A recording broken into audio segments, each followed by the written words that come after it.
అశ్విని, మీ నాన్న దీపక్కి కన్న కూతురు అనే విషయం నిజం. తను నీ కన్న కూతురు కదూ?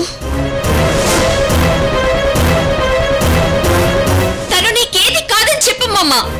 నాకు నువ్వెంతో, తను కూడా అంతే రోజీ. అయితే నేను నా కూతురు ఈ ఇంట్లో ఉండలేమమ్మా.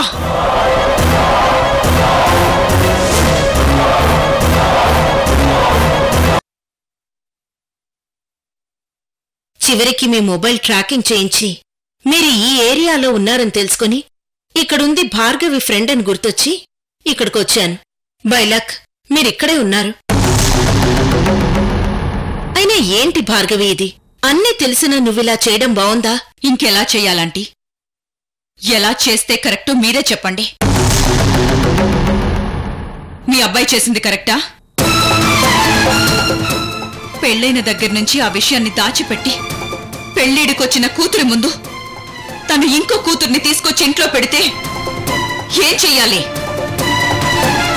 ఆనందంగా తనకి సేవలు చెయ్యాలా? అది కాదు భార్గవి. ఏది కదజ్జీ? పుట్టినప్పటి నుంచి ఇప్పటి వరకు నన్ను నెత్తిన పెట్టుకుని చూసుకుంది. ఇప్పుడు తనెవరో వస్తే నన్ను కాలి కింద చెప్పలా చేయడం కరెక్టేనా? రోజీ, మరీ అంత దారుణంగా మాట్లాడుకో. నీకు రోజీ గురించి తెలీదా? మీ నాన్న గురించి తెలీదా? తెలుసనుకునే ఎన్ని రోజులు నమ్మకంగా ఉన్నాం. కానీ ఆ నమ్మకం నీడలో మా జీవితాలకే ద్రోహం జరుగుతుందని ఆలోచించలేకపోయాం. దీపక్ మీకు ద్రోహం చేయడానికి ఇప్పుడు ఆ మనిషి లేదు కదా భార్గవి. అయినా అది ఎప్పుడూ జరిగిపోయిన విషయం. దాని గురించి ఇప్పుడు గొడవ పడితే యూజ్ ఏంటి? అయినా నీకున్నది ఒకే కూతురు కదా. తనను కూడా ఇంకో కూతురు అనుకుంటే నీకిద్దరు కూతుర్లు అవుతారు కదా. ఏ అజ్జీ, అంటే అమ్మ ప్రేమని 50-50గా పంచుతున్నావా? లేదు రోజీ, పరిస్థితిని చేయి దాటిపోనివ్వకుండా సరిదిద్దాలని చూస్తున్నాను. మరి నువ్వెందుకు నీ ప్రేమని ఇంకొకరికి పంచలేకపోయావజ్జీ? తాతయ్యని ప్రేమించాక, తాతయ్య అమ్మమ్మల పెళ్ళయ్యాక నీకెన్నో సంబంధాలు వచ్చాయంట. మరి నువ్వు పెళ్ళెందుకు చేసుకోలేదు? నీ ప్రేమని ఎందుకు పంచలేదు? రోజీ, అది వేరు ఇది వేరు. చిన్నపిల్లవి నీకు అర్థం కాదు. నేను పెళ్ళిడికొచ్చాను, అన్నీ అర్థం చేసుకోగలనజ్జీ. ఆంటీ, నేను దీపక్ని ఎంతలా ప్రేమించానో మీకు తెలుసు. అలాంటిది దీపక్ ప్రేమలో ఇంకొకరికి భాగం ఉందంటే నేనెలా తట్టుకోగలను? అయినా మీరు దీపక్కి అమ్మకి నచ్చ చెప్పాల్సింది పోయి మమ్మల్ని కన్విన్స్ చేయడానికి వచ్చారా?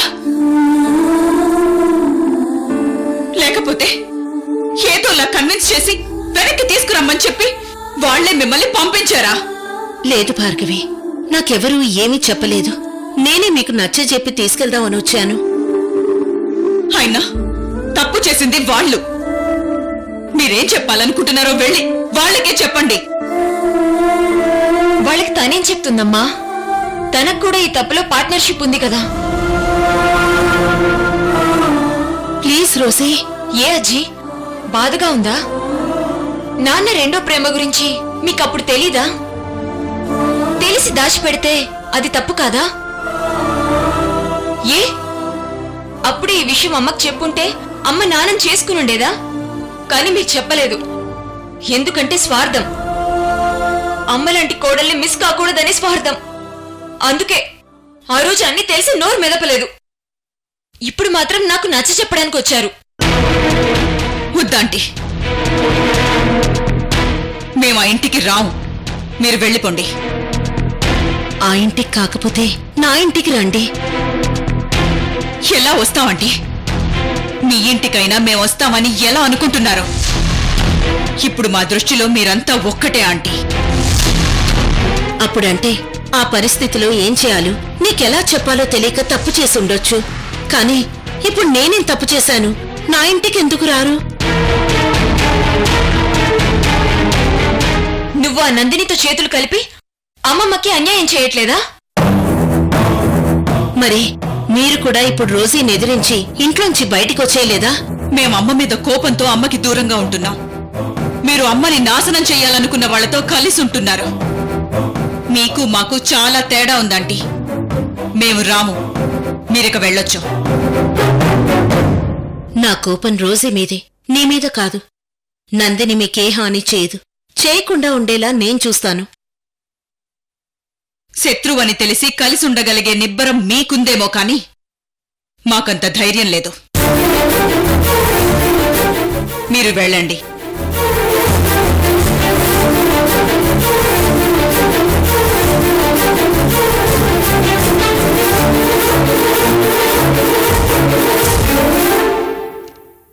మేడం మేడం, ఏంటి విక్రమ్ ఎలా వచ్చావు? అవును, ఇంట్లో సిద్ధు ఉన్నాడా? సారుంటే నేను రాను కదా మేడం, వస్తాయన్న ఊరుకోడు కదా. ఓకే, ఏంటి విషయం? మీకు గుడ్ న్యూస్ మేడం. భార్గవి చిన్న రోజీలు పెద్ద రోజుతో గొడవ పడ్డారా? గొడవపడి అక్కడే ఉన్నారా, ఇంట్లోంచి బయటకు వచ్చేసారా? బయటికి వచ్చేసారు మేడం. అయినా ఈ విషయం మీకెలా తెలిసింది మేడం? నిప్పు పెట్టిన వాడికి తెలుస్తుంది కదా, తను పెట్టిన నిప్పు ఎక్కడ పెట్టాడో, ఏ టైంలో పెట్టాడో, అది ఎక్కడ వరకు కాలుతుందో అని. అంటే మేడం, వాళ్ళు ఇంట్లోనే ఉన్నారా, బయటికి వెళ్ళిపోయారా? లేదు మేడం, గొడవ పడి బయటకు వచ్చేసారు. Good news. లక్ష్మి గారు వెళ్ళి వాళ్ళని తన ఇంటికి రమ్మని అడిగితే రామని చెప్పారంట. Very good news. ఇప్పుడు చంద్రోజీ గారి ఫ్రెండ్ ఇంట్లో ఉంటున్నారంట. ఇది నాకు కావాల్సిన న్యూస్. ఇప్పుడు చిన్న రోజు వచ్చి మన ఇంట్లో ఉంటుంది. మేడం, ఏం మాట్లాడుతున్నారు మీరు? చిన్నరోజీ గారు మీ ఇంట్లోనా? అంటే ఇక్కడెందుకుంటారు మేడం? నేను వెళ్లి పిలిస్తే వస్తుంది విక్రమ్. మీరెళ్ళి పిలుస్తారా? ఏంటి మేడం మీరు మరీను? చిన్నరోజీ గారిని లక్ష్మి గారు వెళ్లి పిలిస్తేనే రాను పొమ్మన్నారంట. ఇక మీరెళ్ళి పిలిస్తే ఆవిడ ఎందుకు వస్తుంది, ఎలా వస్తుంది? వస్తుంది విక్రమ్. చిన్న రోజుని నేను రప్పిస్తాను. తనని ఎలా రప్పించాలో నాకు బాగా తెలుసు. నువ్వు బయట వెయిట్ చేయి, నేను రెడీ అయి వస్తాను. అలాగే మేడం. సాన దాన భేద దండోపాయాల్లో ఏదో ఒక అస్త్రాన్ని సంధించినందుని.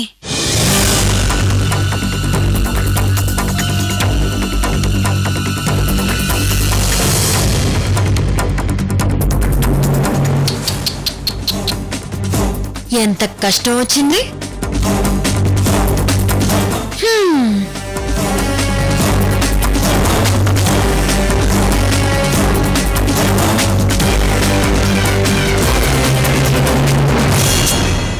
పాపం ఏదో వినోద్ దయ వల్ల కష్టాలన్నీ పోయి కాస్త సుఖపడుతున్నారనుకుంటే మళ్ళీ కష్టాలు కారుమేఘాల్లా కమ్ముకొచ్చేశాయి.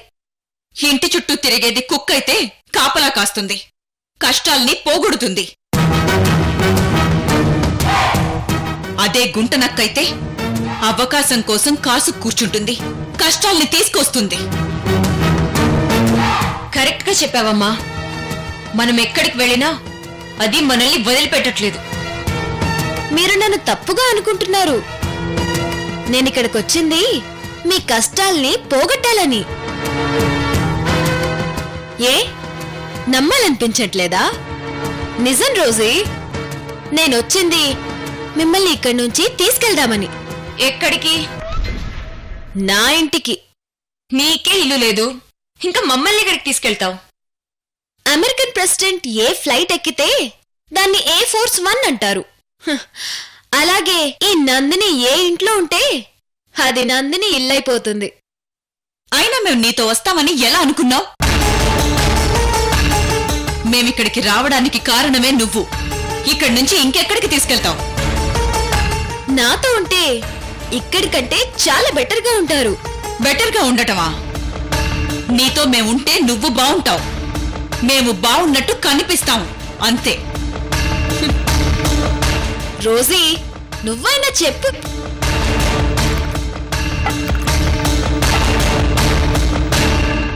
ఇప్పుడు ఇంకేం ప్లాన్తో వచ్చావు నందిని?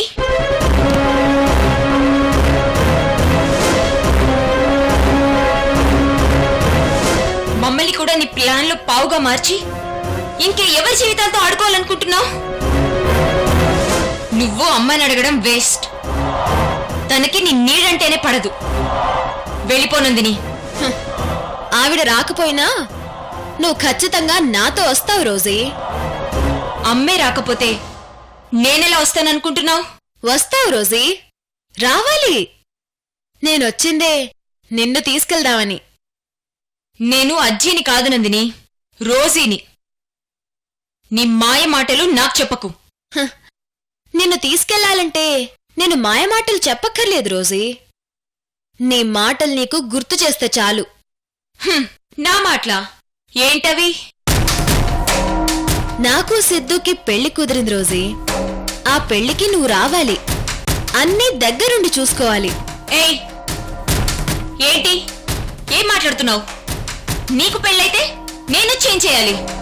నేను రాను. ఏంటి రోజీ, నాకిచ్చిన మాట మర్చిపోయావా?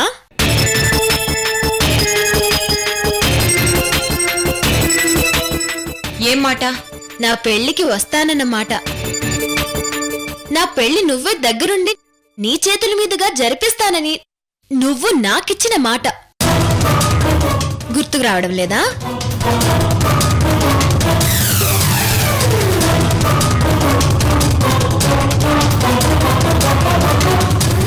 ఏ రోజీ, నా పెళ్లి చేస్తానని, పెళ్లి మొదటి నుంచి చివరి వరకు వెంటే ఉంటానని మాటిచ్చావు కదా రోజీ. ఇప్పుడు చెప్పు రోజీ, ఏం చేస్తావు? రోజీ, తను మంచితనంతో ఉన్నప్పుడు మాటిచ్చావు. ఇప్పుడు ఆ మాటకంత విలువివ్వాల్సిన అవసరం లేదు. ఏంటి రోజీ ఆలోచిస్తున్నావు? అంటే మీరు బాగున్నప్పుడు ఇచ్చిన మాట బాగున్నప్పుడు ఉండదన్న మాట. అంత మాట మీద నిలబడిన మనుషులు ఆ మాత్రం మాట ఇవ్వడం ఎందుకు? గొప్పతనం కోసమా? పెద్ద రోజు గారు మాటిస్తే తప్పరు. వాళ్ళింట్లో వాళ్ళు ప్రతి ఒక్కరూ మాట మీదే నిలబడి ఉంటారు. ఎక్స్ట్రాలు ఎందుకు? గొప్పగా చెప్పుకోవడానికేనా? ఓకే, నువ్వేదో మాట మీద నిలబడతావనుకుని ఆశతో ఇంత దూరం వచ్చాను. కానీ అదంతా ఒట్టిదే అన్నమాట. సర్లే రోజీ, నేను వెళ్తానులే.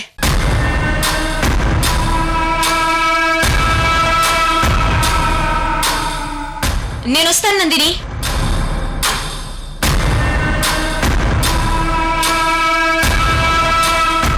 అవును నందిని, నేను నీతోనే వస్తాను. నీ పెళ్లి జరిగే వరకు నేను నీతోనే ఉంటాను. రోజీ, ఏంటి నువ్వనేది? నువ్వు తన పెళ్లికి గెస్ట్గా వెళ్లడమే ఎక్కువ, మళ్ళీ హోస్ట్గా ఉండి పెళ్లి కూడా జరిపిస్తావా? అమ్మా, నేనిప్పుడు పెళ్లికి వెళ్ళకపోతే నందినికి నాకు తేడా ఉండదమ్మా. మన దగ్గర డబ్బు లేనప్పుడు కూడా నా చెయ్యి నందిని చెయ్యి కంటే పై చెయ్యిగానే ఉండేది. కారణం మన నోటి మాటకున్న విలువ. ఇప్పుడా మాటే అబద్ధమైపోతే ఇంకా మనకి విలువేముంటుందమ్మా? ఇప్పుడు నేను మాట తప్పితే నందిని కంటే కిందుంటానమ్మా. అందుకే వెళ్తానమ్మా, పెళ్లికి వెళ్తాను. అయిపోగానే వచ్చేస్తాను. ఓకే రోజీ, వెళ్ళు. పెళ్లిలో ఆఖరి ఘట్టం అయిపోయే వరకు ఉండిరా. వెళ్ళు.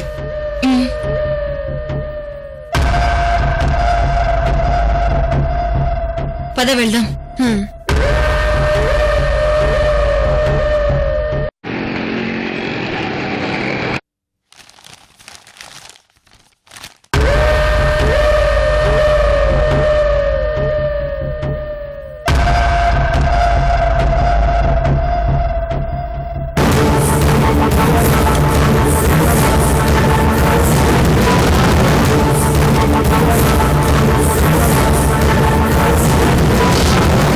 ఏంటి సిద్ధు అలా చూస్తున్నావు?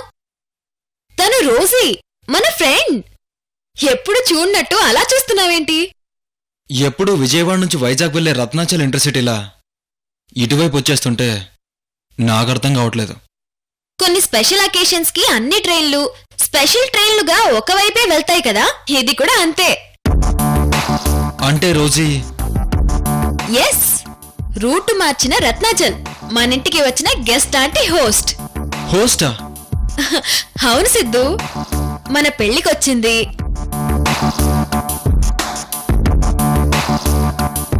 వచ్చే అతిథుల్ని రిసీవ్ చేసుకుంటుంది, వాళ్ళకి గౌరవ మర్యాదలు చేస్తుంది, నన్ను పెళ్లి కూతురుగా అలంకరిస్తుంది, పెళ్లి మండపాన్ని ఎలా అలంకరించాలో చెప్తుంది. నేను సిగ్గుతో తల వంచుకుని కూర్చుంటే నా జడ ఎత్తి పట్టుకుంటుంది. నువ్వు తాళి కడుతుంటే వణుకుతున్న నీ చేతుల్ని చూసి నవ్వుకుంటుంది. పెళ్ళయ్యాక దగ్గరుండి శోభనం గది అలంకరిస్తుంది. నాకు పాల గ్లాస్ ఇచ్చి లోపలికి పంపిస్తుంది. టోటలీ పెళ్లికి పెద్దగా దగ్గరుండి అన్ని చూసుకుంటుంది. ఈ పెళ్లి జరిపిస్తుంది. అంటే అప్పటి వరకు ఇంట్లోనే ఉండి ఇవన్నీ చేయడానికి రోజు ఒప్పుకుందా? మరి పెళ్లికి పెద్దరికం ఒప్పుకున్నాక అన్ని చేసే వెళ్ళాలి కదా. అదే ఎలా ఒప్పుకుంది? నిన్నే ఇష్టపడిన రోజీ నీ పెళ్లి ఎలా చేస్తుంది? ఎందుకు చేస్తుంది? చేస్తుంది సిద్ధు. ఏ రోజీ చేస్తావు కదూ? నో నందిని, రోజీ వచ్చింది పెళ్లి చేయడానికి కాదు, పెళ్లి ఆపడానికి. వీల్లేదు నందిని, రోజీ ఇంట్లో ఉండడానికి వీల్లేదు, ఈ పెళ్లి పెద్దగా ఉండడానికి అస్సలు వీల్లేదు.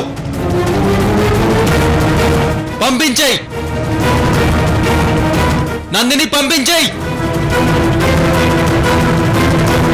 ఇదేంటి నేనొకటనుకుంటే సిద్ధు అంతా పాడు చేసేలా ఉన్నాడు. సిద్ధు, ఏం మాట్లాడుతున్నావు నువ్వు? నో, నేను ఒప్పుకోను నందిని. రోజీ ఇక్కడ ఉండడానికి నేను ఒప్పుకోను. పంపించేయి. రోజీ వెళ్ళిపో, రోజీ వెళ్ళిపో. సిద్ధు, ఏంటి నువ్వు చేసేది? నో సిద్ధు, రోజీ ఎక్కడికి వెళ్ళదు, ఇక్కడే ఉంటుంది. మన పెళ్లి చేసే వెళ్తుంది. నో నందిని, అందుకు నేను ఒప్పుకోను. రోజీ ముందు ఇక్కడి నుంచి వెళ్ళిపో, వెంటనే ఇక్కడి నుంచి వెళ్ళిపో. చెప్తుంటే అర్థం కదా? సిద్ధు, నువ్వు ఆగు సిద్ధు, నువ్వు ఆగు సిద్ధు, నువ్వు ఆగు సిద్ధు. వదులు నందిని. సిద్ధు, వదులు సిద్ధు. నందిని వదులు. రోజు ఎక్కడికి వెళ్ళదు, ఇక్కడే ఉంటుంది. ఉంటే ఖచ్చితంగా పెళ్లి ఆపేస్తుంది. నీకు ఈ పెళ్లి జరగాలనుందా లేదా? సిద్ధు, తను నా ఫ్రెండ్. మన పెళ్లి దగ్గరుండి తన చేతుల మీద చేస్తానని నాకు మాట ఇచ్చింది. ఆ మాట కోసమే ఇప్పుడు తను ఇక్కడికి వచ్చింది. నేను వెళ్ళి బతిమలాడితే తను వచ్చింది కాదు, అలా కలరింగ్ ఇచ్చింది. డైరెక్ట్ గా తనంతట తానే వస్తే అందరూ ఏమనుకుంటారో అని ఫీలింగ్. అదీ కాక అలా వస్తే ఏమీ చేయకుండా ఒక మూల కూర్చుని సైలెంట్ గా పెళ్లి చూసి వెళ్ళిపోవాలి కదా. అందుకే నీ అంతట నువ్వే అడిగేలా చేసుకుని వచ్చింది. ఇలా వస్తే పెళ్లి పనులన్నీ దగ్గరుండి చేస్తున్నట్టు నటిస్తూ ఈ పెళ్లి చెడగొట్టాలని తన ప్లాన్. నీకు ఇంకా అర్థం కావట్లేదు నందిని? నా మాట విను, తనని నమ్మొద్దు. తనని వెంటనే పంపించేయి. సిద్ధు, ప్లీజ్ సిద్ధు. నందిని ప్లీజ్, చెప్పేది విను. రోజు ఇక్కడ ఉండడానికి వీల్లేదు. పంపించేయి. సిద్ధు, రా రోజీ. సిద్ధు, ప్లీజ్ సిద్ధు, రోజుని వదులు. సిద్ధు, వదులు సిద్ధు, నా మాట విను. సిద్ధు, వద్దు. సిద్ధు, నీకే చెప్పేది. రోజుని ఇక్కడ ఉండనిస్తావా లేదా? సిద్ధు, చెప్పేది విను. సిద్ధు, ఇప్పుడు నువ్వు రోజుని వదలకపోతే నా కడుపులో ఉన్న మన బిడ్డ మీద ఒట్టు.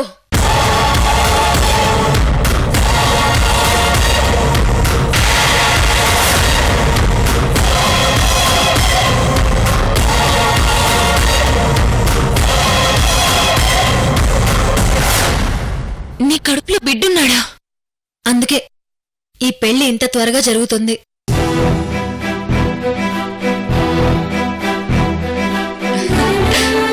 ఓ, అంటే నీకు డబల్ ధమాకా అన్నమాట. అదే పెళ్లి, ప్రెగ్నెన్సీ రెండు ఒకేసారి వచ్చేసాయి. దీని ప్రకారం చూస్తే పెళ్ళైన 5-6 నెలలోనే పిల్లాడో వచ్చేస్తాడు. సూపర్. ఇంక నువ్వు అనవసరంగా టెన్షన్ పడకు. సిద్ధునే కాదు, ఈ పెళ్ళయ్యే వరకు నన్ను ఇక్కడి నుంచి ఎవ్వరు పంపించలేరు. ఇక్కడే ఉంటాను, నీ పెళ్లి చేసే వెళ్తాను. ఓకే ఓకే నందిని, నేనెక్కడుండాలో చెప్పు. పద రోజీ.